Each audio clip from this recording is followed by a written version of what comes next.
నమస్తే, నేను మీ కుప్ప పద్మిని. ఇన్నాళ్ళు మీ సపోర్ట్‌ని నాకు అందిస్తూ, మీ ప్రేమని నాకు అందిస్తున్న ప్రతి ఒక్కరికి కృతజ్ఞతలు. ఇప్పుడు చూడబోతున్న ఈ వీడియో కూడా ఖచ్చితంగా మీకు ఉపయోగపడుతుంది.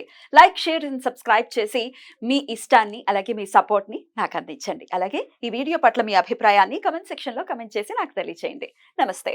జీవితంలో రకరకాల సమస్యలతో బాధపడుతున్నారా? ముఖ్యంగా ఆర్థిక సమస్యలతో సతమతమవుతున్నారా?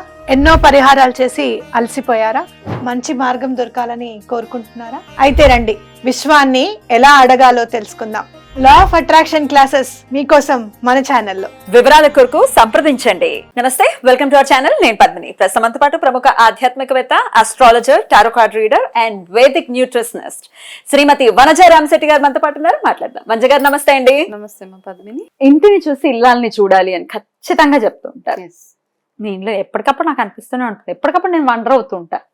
I'm not done with this beauty అనిపిస్తుంది. ఇల్లుని డెఫినెట్ గా చాలా చక్కగా తీర్చిదిద్దుకోవాలి. బట్టలు మిషన్ల మీద, లేకపోతే సోఫాల మీద, మనుషులు కింద, డైనింగ్ టేబుల్ మీద బట్టలు ఉన్నవి కూడా చూసిన సందర్భాలు ఉన్నాయి. అబ్బో, ఉన్నాయమ్మా. ఉన్నాయా? చూసారు మీరు కూడా? నేను కూడా చూసాను. అవాక్ అయిపోవాల్సిందే. నిజంగానే. థ్రెడ్ మిల్స్ కొంటూ ఉంటారు, దాని మీద బట్టలు ఆడతారు. తెలుసు. నేను థ్రెడ్ మిల్ కొన్నప్పుడు నేను అడిగాను, ఏమండి ఇది తీసేసుకుంటే సన్నగా అయిపోతారు అంటే ఆయన అన్నాడు, తీసుకుంటావారండి, చేస్తే అవుతారు. వారిని అంతే కదా, పనిచేసేటట్టు వీళ్ళ మీద తర్వాత అన్ని అలర్ట్ తీసాం. కవర్లు, స్టోరేజ్, అక్కడ కవర్లు, హ్యాండిల్ నిండా కవర్లు, బట్టలు, దాని మీద షూ పెట్టేస్తాం. అసలు నెక్స్ట్ లెవెల్ లో ఉంటుంది. నేను కూడా అదే బాపుతారే పైదే.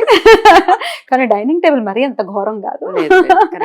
రైట్. అయితే అసలు ఇల్లుని ఎలా అసలు ఖచ్చితంగా మెయింటైన్ చేసుకోవాలి? కొంచెం సోషల్ మీడియా అంత వాస్ట్ గా పెరిగిన తర్వాత డెఫినెట్ గా అందరూ హోమ్ టూర్స్ చేయటం, ఇన్స్పైర్ అవ్వటం, కొంతమంది అందంగా పెట్టుకుందాం అనుకోవటం, ఇవన్నీ వచ్చాయి. కానీ ఎలా అండి అసలు లక్ష్మీప్రదంగా ఇల్లు ఉండాలంటే ఏం చేయాల్సి ఉంటుంది? ఇప్పుడు హోమ్ టూర్స్ ఇవన్నీ పక్కన పెట్టేస్తే, ఇప్పుడు home is extension of your mind. మన మైండ్ ఎలా ఉంటుందో మన ఇల్లు అలా ఉంటుంది. ఇది మాత్రం 100%. మీరు ఎవరైనా చూడండి, చాలా చిరాగ్గా కోపంగా ఉన్న ఇంటికి వెళ్ళి చూస్తే వాళ్ళ ఇల్లు అంతా అలా చిందరవందరగానే ఉంటుంది. ఇదైతే ఉంది యాక్చువల్ గా. ఒకవేళ అలా కనపడకపోయినా లోపల ఇఫ్ దే ఆర్ మిస్టేక్, వాళ్ళ ఇల్లుని బట్టి కూడా మనం గెస్ చేసేయచ్చు. డెఫినెట్ గా వాళ్ళు ఎలాంటి వాళ్ళు, వాళ్ళ పర్సనాలిటీ ఏంటి, అవన్నీ మనం చెప్పేయచ్చు. ఎస్పెషల్లీ ఏంటంటే ఇంటి విషయం వచ్చేటప్పటికి ఆడవాళ్ళదే కీ రోల్ ఇక్కడ. ఇక్కడ మగవాళ్ళని కన్సిడర్ అంటే ఉంటారు కొంతమంది మగవాళ్ళు ఉంటారు, వాళ్ళది వైఫ్ అండ్ హస్బెండ్ ఇద్దరిది ఒకటి టేస్ట్ ఉన్న గార్డెనింగ్ లో వాళ్ళ ఇంట్రెస్ట్ అవన్నీ చూపిస్తూ ఉంటారు. మగవాళ్ళు ఎక్కడ దాకా వాళ్ళకి నచ్చిన వస్తువుని ఇంటికి తెచ్చిపెట్టేదాకా వాళ్ళ రోల్ బాగా ప్లే చేస్తారు. కానీ ఆ పొజిషనింగ్ ఎక్కడ, దాన్ని ఎట్లా మెయింటైన్ చేయాలి, ఇంటిని ఎట్లా ఉంచాలన్న రోల్ మొత్తం ఆడవాళ్ళది మాత్రమే ఇక్కడ. అయితే ఈ మధ్య కాలంలో నేను చూసినవన్నీ ఏంటంటే, వైఫ్ అండ్ హస్బెండ్ ఇద్దరు జాబ్ చేసేవాళ్ళు అయితే వారానికి ఒక్క రోజు శని ఆదివారాలు వచ్చినప్పుడు నేను ఎవరినో ఇలాగే మాట్లాడుతుంటే, మేము ఈరోజు అంటే ఇంటికి రమ్మని పిలిస్తే, లేదు ఈరోజు మేము ఈ టైంలో రాలేము, మేము హోమ్ ఆర్గనైజర్ని పిలిచాము అని అన్నారు. Home organizer, okay, home organizer ఉపాధులు మనమే బిజినెస్ ఇస్తున్నాం. ఏం చేస్తారు అంటే, వాళ్ళు వచ్చి ఇంట్లో వచ్చి బట్టలు అవి మడత పెట్టేసి చక్కగా, ఎందుకంటే మనకు టైం లేదు బట్టలు మడత పెట్టుకునే టైం కాబట్టి, వాళ్ళు వచ్చి ఇల్లు చదిరి వెళ్తారు. బేసిక్ గా ఇల్లు సర్దుతారు, బూజులు గీజులు అన్ని దులుతారు. అవన్నీ అర్బన్ క్లాప్ లో ఉన్నాయి. అది ఇంకో ఈ బట్టలు మడత పెట్టడం అన్నది అయితే చాలా ఆశ్చర్యపోయి, ఓహో ఇలాంటి ప్రోగ్రాంలు కూడా ఉన్నాయా అనిపించింది. అయితే ఏంటంటే ఇది ఏం లేదండి, మనం ఎవరినైనా పిలుచుకోవచ్చు, 100 మందిని పిలుచుకోవచ్చు. కానీ ఏంటంటే ఆడవాళ్ళన్న తర్వాత మన ఇంట్లో వస్తువు ఎక్కడ ఉంది అని మనకు తెలవాలి. ఎవరో సదిరి పెట్టడం, ఎవరో చేసి పెట్టడం అంతే. రావడం ఇదంతా బేసిక్ ఏంటంటే, ఈ ఇంటిని చూసి ఆడవాళ్ళు బేసిక్ ఎట్లా ఉండాలంటే, మన ఇంటిలోకి మన ఇంటి ఫ్యామిలీ మెంబర్స్ రాగానే బయట వాళ్ళ కోసం వదిలేసేయండి. బయట వాళ్ళకి ఇర్రెస్పెక్టివ్, వాళ్ళు ఎప్పుడో ఒకసారి వస్తారు వెళ్తారు. ఎవరైనా కానీ మన ఇంటికి ఎవరైనా గెస్ట్ వస్తున్నారంటే ఇల్లు అప్పటికప్పుడు కప్పగా సదిరేస్తూ ఉంటాం, మనం నీట్ పెట్టేస్తూ ఉంటాం అనమాట. అదే వాళ్ళ కోసం కొంచెం ఎక్స్ట్రా చేసేస్తాం. కానీ ఆ సేమ్ థింగ్ మనకి ఇంటికి రెగ్యులర్గా మన పిల్లలు వచ్చినప్పుడు, భర్త ఇంటికి వచ్చినప్పుడు, మన అత్తమామల ఇంటికి వచ్చినప్పుడు, రెగ్యులర్గా మనం ఇంట్లో వాళ్ళు ఉన్నప్పుడు కూడా మనం అదే దీన్ని మెయింటైన్ చేసుకుంటూ వెళ్ళాలి. అంతే బ్యూటీగా ఇంటిని ఉంచుకోవాలి, అంతే అందంగా అలంకరించుకోవాలి ఇంటిని. కరెక్ట్. అలాగే మన ఇంటికి లక్ష్మి రావాలి, ఆవిడ గెస్ట్ గా రావాలి అని అంటే మరి అందంగా ఉండాలి కదండి. అందంగా ఉంటుంది. లక్ష్మి ఎక్కడ ఉంటది, ఎక్కడైతే శుచి శుభ్రం ఉంటుందో, Exactly. అందం ఎక్కడ ఉంటుందో. నారాయణుడికి అలంకార ప్రియుడు కాబట్టి ఇల్లు ఎక్కడైతే అలంకారంగా ఉంటుందో, నవ్వుతూ ఆడవాళ్ళు ఎక్కడైతే ఉంటారో అక్కడే. ఇప్పుడు ఈ మధ్య దసరా రాగానే మనం చిన్న చిన్న వీడియో షార్ట్స్ చూస్తూ ఉంటాం అన్నమాట. ఇద్దరు వైఫ్ అండ్ హస్బెండ్ దెబ్బలాడుకుంటున్నప్పుడు అమ్మవారు వచ్చే అమ్మవారు వెనక్కి వెళ్ళిపోతూ ఉంటారు. అవి మనకి సింబాలిక్ గా చూపిస్తున్నారు. నిజం ఉందా? నిజం ఉంది కదా, నిజంగానే ఎక్కడైతే ఎక్కువ దెబ్బలాట్లు అవుతూ ఉంటాయో సో అవన్నీ చూస్తున్నాం. కానీ అవన్నీ నిజంగానే యాక్చువల్ గా ఇంటి శుభ్రత ఆడవాళ్ళు ఎప్పుడైనా కానీ కొన్ని కొన్ని చిన్న చిన్న రూల్స్ ఫాలో అవ్వడం అన్నమాట.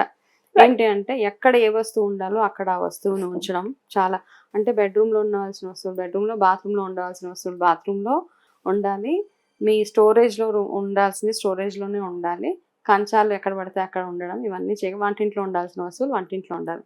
ఈ బేసిక్స్ ఫాలో అవ్వడం మనకి. మనం ఇప్పుడు ఇది మాట్లాడుకుంటున్నామండి, కొంతమంది బయలుదేరుతారు నీకేంటి మీకు కుదురుతుందేమో అని. She working. మీ ఇంట్లో మీరు ఒకసారి హోమ్ టూర్ కూడా చూసారు, ఎంత బ్యూటిఫుల్ గా మెయింటైన్ చేస్తున్నారు. ఐఆమ్ వర్కింగ్, మా ఇల్లు కూడా చూసారు. Where there is a will there is a way. అంతే అంతే కదండి. నేను పెద్ద టైం లేదు. ఇల్లు చక్కబెట్టుకోవడం, ఇల్లు సదురుకోవడం అన్నది అది ఒక పెద్ద టీడియస్ పెద్ద ప్రాసెస్ లాగా చూడక్కర్లేదండి. ఒకసారి ఇల్లు సెట్ అయిపోయిందా దాన్ని మెయింటైన్ చేసుకోవడం అంతే కావాల్సింది. ఇక్కడ మనకి వీకెండ్ వచ్చినప్పుడు ఒక 2 hours ఇంటి మీద స్పెండ్ చేయాల్సింది. ఎందుకంటే మనం ఎక్కడికి వెళ్ళి వచ్చినా లాస్ట్కి వచ్చేది ఆ ఇంటికే వస్తాం కాబట్టి. ఏ ఊరు వెళ్ళి వచ్చినా, ఎంత 5-star హోటల్లో ఉన్నా మన ఇంట్లో ఉన్న కంఫర్ట్ లగ్జరీ హోటల్ వెళ్ళినా, 7-star హోటల్లోకి వెళ్ళినా ఉండదు అసలు. ఆ ఇంటికి వచ్చి హ్యాపీగా మన ఇంట్లో మనం కూర్చొని మన ఇంట్లో మనం తిండి తిన్నప్పుడు ఉన్న ఆనందం ఎంత పెద్ద ప్లేస్కి వెళ్ళినా ఉండదు. కాబట్టి ఇంట్లోకి ఎవరైనా బయట నుంచి రాగానే ఆడవాళ్ళు ఎస్పెషల్లీ మీరు ఏ మూడ్తోటన్నా ఉండండి, ఆ చిరాకుని అప్పుడు కాసేపు హోల్డ్ చేయాల్సిందే. అంటే అది నా పర్సనల్ ఒపీనియన్ అంతే. ఇంటికి పిల్లలు వచ్చినా వాళ్ళు ఎప్పుడంటే నవ్వుతూ వాళ్ళ అమ్మ ఫేస్ని నవ్వుతూ చూసినప్పుడు మా అమ్మ ఎప్పుడు హ్యాపీగా ఉంటుంది కదా అని మీరు ఏం చేస్తారంటే ఆడవాళ్ళు ప్లే చేసే రోల్ ఏంటి, మీరు ఎప్పుడైతే నవ్వుతూ ఉంటారో మీ పాజిటివ్ ఆరా ఏదైతే ఉంటుందో ఆ ఫీలింగ్ మీ పిల్లల వరకు వెళ్తుంది. అది సేమ్ థింగ్ భర్త ఇంటికి వచ్చినప్పుడు కూడా, మన పిల్లలు ఇంటికి వచ్చినప్పుడు కానీ ఎవరైనా వస్తే ఫస్ట్ థింగ్ ఏంటంటే స్మైల్ అనమాట. మీరు అదే ఇంటికి పిల్లలు వచ్చినప్పుడు చిరాగ్గా పెడితే పిల్లలు ఆటోమేటిక్గా వాళ్ళ ఫేస్ కూడా అలాగే మారిపోతూ ఉంటుంది. సో అది ఎక్కడికి ఇల్లంతా అదే అంటే ఆడవాళ్ళ నుంచే ఏదైనా క్యారీ అవుతుంది. అది ఆనందం కానివ్వండి, దుఃఖం కానివ్వండి, కోపం కానివ్వండి, నెగటివిటీ కానివ్వండి, మన ఇంటి ఆడవాళ్ళు చాలా కీ అనమాట. ఆడవాళ్ళు చాలా మంచి రోల్ ప్లే చేస్తారు ఇంట్లో. మీ ఇంట్లో మనుషులు ఎలా ఉండాలి అనుకుంటున్నారో మీరు అలా ఉంటేనే మిగతా అందరు అలా ఉండగలుగుతారు. కొన్ని శుభ్రత చేసుకోవడానికి ఓపిక లేదు అంటే మనుషులనైనా పెట్టుకుని అట్లీస్ట్ చేయాలి. వదిలేయద్దు అలాగా ఎలా పడితే అలాగా దొల్లి. అసలు మనది ఇప్పుడు ఏంటి అమ్మాయి ఫారెన్ కల్చర్, వారానికి ఒకటేసారి ఇల్లు ఉడ్చుకుంటున్నారు చాలా మంది. నేను ఈ మధ్య అంటే మన కల్చర్ లో ప్రతిరోజు వాకిల్లో ముగ్గేయాలి, ఇల్లు ఉడవాలి, ఇవన్నీ ఉంటాయన్నమాట. కానీ ఈ మధ్య కాలంలో చూస్తే 3 days 4 days ఒకసారి ఇల్లు ఉడుచుకుంటున్నారు. నాకు టైం లేదని నేను ఇల్లు ఉడచట్లేదు అంటున్నారు. సో అంటే మీ టైం ఎక్కడ వెళ్ళిపోతుంది అన్నది మీరు చూసుకోవాలి. అంత టైం లేకుండా మనం ఎవరు ఉండము అసలు. 24 గంటలని 3గా భాగిస్తే 8 నిద్రకి, 8 మీ వర్క్స్ కి, అదే మీరు ఏదైతే జాబ్ చేస్తున్నారో ఆ జాబ్ కి, మిగతా 8 మీ ఫ్రెండ్స్, ఫ్యామిలీ, మీ ఇల్లు. బోల్డ్ అంత టైం అది. ఎవరికైతే ఫ్రెండ్స్ లేరో మిగతా టైం అంతా ఇంట్లో కదా. అది చూసుకొని చేసుకోవాలి. కానీ వారానికి ఒకసారి ఇల్లు, 10 రోజులకు ఒకసారి బట్టలు. ఈ మధ్య నేను చాలా మందిని చూసాను ఆడపిల్లల్ని, న్యూలీ మ్యారీడ్ కపుల్స్ ఎవరైతే ఉంటారో ఇల్లు అంటే మేము వీక్లీ వన్సే ఉడుస్తాము, మేము వీక్లీ వన్సే. అసలు ఆ ఇంట్లోకి వెళ్తే వస్తుంది ఇంకా వాసన కానీ అసలు అసలు లక్ష్మీదేవి రావడం పారిపోతుంది. లక్ష్మి ఎందుకు రాచ్చు? అలా ఉన్నప్పుడు రోగాలు డెఫినెట్ గా సిక్ అవుతూ ఉంటారు. ఎప్పుడు చూసినా జాగ్రత్త తీసుకోవాలి. రైట్, చాలా బ్యూటిఫుల్ గా ఎక్స్ప్లెయిన్ చేశారు. డెఫినెట్ గా అందంగా తీర్చిదిద్దుకోవాలి. ఎవరినైనా ఏదైనా వీడియోస్ చూసి ఇన్స్పైర్ అయ్యి మన వంజ గారి ఇల్లుని చూడండి, ఇన్స్పైర్ అవ్వండి. హోమ్ టూర్ ఉంది, చాలా బ్యూటిఫుల్ గా ఉంటుంది. ఒకసారి ఇన్స్పైర్ అయ్యి చక్కగా కమెంట్లు తర్వాత పెడతారు, కానీ ముందైతే ఇన్స్పైర్ అయిపోండి. రైట్ అండి, thank you so very much. నమస్తే అండి. నమస్తే.